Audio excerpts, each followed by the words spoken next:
Ceritanya begini Pak, kesimpulannya ada orang-orang yang Allah pilih untuk menunaikan hajat-hajat sesama hamba-hamba Allah. Nah, orang-orang yang Allah pilih ini akan diamankan besok dan hari ini dari azab Allah Subhanahu wa taala. Mereka tidak akan terancam dengan azabnya Allah Subhanahu wa taala karena menunaikan hajat-hajat manusia. Nah, ini dia ini. Ya Allah, agama kita ini enak, Pak. Ada orang yang masuk surga dengan sholat, ya ada. Dengan ibadah. Ada orang yang masuk sholat, masuk surga dengan puasa, ya ada. Tapi ternyata dengan amal-amal sosial pun juga ada yang masuk surga. Jadi tidak hanya terbatas kepada hanya mereka yang khusyuk dalam ibadah mahdhah atau ibadah murni saja. Khusyuk dalam zikir saja, khusyuk dalam baca Quran saja. Tapi juga Allah membuka pintu surga lebar-lebar bahkan kepada orang yang suka memenuhi hajat orang-orang lain. Masya Allah. Bahkan bahasanya ini kata Nabi itu, ini hamba-hamba pilihannya Allah.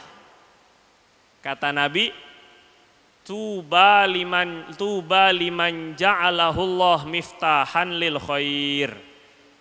Selamat, gembira bagi orang-orang yang Allah pilih untuk jadi kunci-kunci pembuka kebaikan. Karena ada sebab beliau, sebab orang ini, maka kebaikan-kebaikan bagi orang terpenuhi, terbuka. Wailun liman ja'alallah mighlaqan lisyar, dan penutup keburukan. Wa wailun liman ja'alahullah miftahan lisyar mighlaqan lil khair. Dan celaka bagi orang yang sebaliknya. Allah jadikan dia ini penutup kebaikan, pembuka segala keburukan. Ada dia orang malah susah. Nah ini dia. Ada dia tuh orang malah empet. Nah ini ikhtasahum, maka bapak-bapak, ibu-ibu juga, kalau ada orang yang datang kepada kita dengan hajatnya, maka ini lihatnya itu sebagai melihatnya, cara pandangnya ya. Cara pandangnya itu adalah mereka ini utusan Allah. Masya Allah. Mereka ini adalah jalan Allah untuk kita ini jadi hamba-hamba Allah yang terpilih.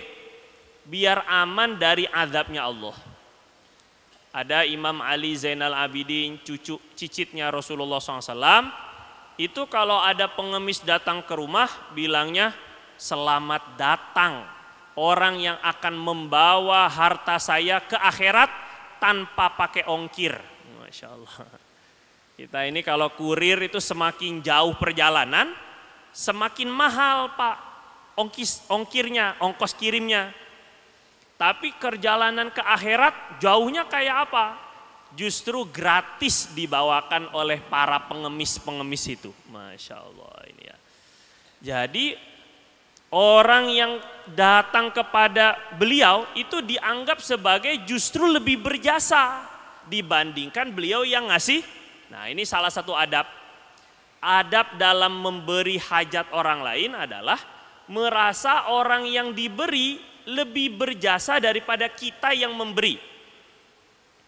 Kalau seandainya tidak ada yang mau menerima sedekah kita, waduh, kita ini terancam dengan azab Allah dan hisab yang berat. Gara-gara ada orang yang mau menerima ini, jadi kita terselamatkan. Jadi cara pandangnya tuh kita yang ngasih, justru kita merasa dia lebih terhormat, lebih tinggi daripada kita. Ini luar biasa, ini agama kita ini luar biasa. Jadi adab dalam memberi itu merasa orang yang diberi merasa lebih, kita ini lebih berhutang jasa daripada mereka yang menerima. Kata Nabi, tasaddaqu, hendaklah kalian bersedekah sebelum nanti datang satu masa tidak ada lagi orang yang mau menerima sedekah kalian. Waduh ini. Jadi seolah Orang miskin itu, orang yang nerima itu justru lebih beruntung, lebih berjasa daripada kita. Ini sisi kita yang memberi. Terus begini Pak, Bu, kalau ada orang-orang yang menyampaikan hajatnya, hajat tuh nggak mesti duit kan? Apa saja. Usahakan kita penuhi semampu kita. Ada orang yang butuhnya itu curhat, ngedengerin aja. Karena dia pengen cerita, hanya pengen masukan, hanya pengen nasihat. Ini penuhi hajatnya selama kita mampu. Dengarkan aja. Kadang orang itu hanya butuh didengar gitu. Kalau nggak dikomentari pun didengar. Itu pun juga hajat. Ada orang yang butuhnya itu adalah makan. Ada yang butuhnya ilmu. Ini orang-orang bapak-bapak itu hajatnya itu adalah ilmu. Saya butuh dengan mengenal Allah.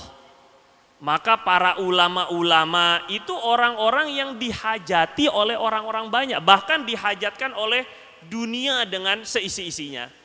Wajar kalau kata baginda Nabi, para sallallahu alaihi wasallam, al-alim yastaghfiru lahu kullu syai'in fis sama'i wal ard. Orang yang punya ilmu agama itu, yang ngajar ilmu agama, dimintakan ampun oleh semua yang ada di langit dan di bumi. Hattal hitani fil bahar, bahkan sampai ikan-ikan yang ada di laut.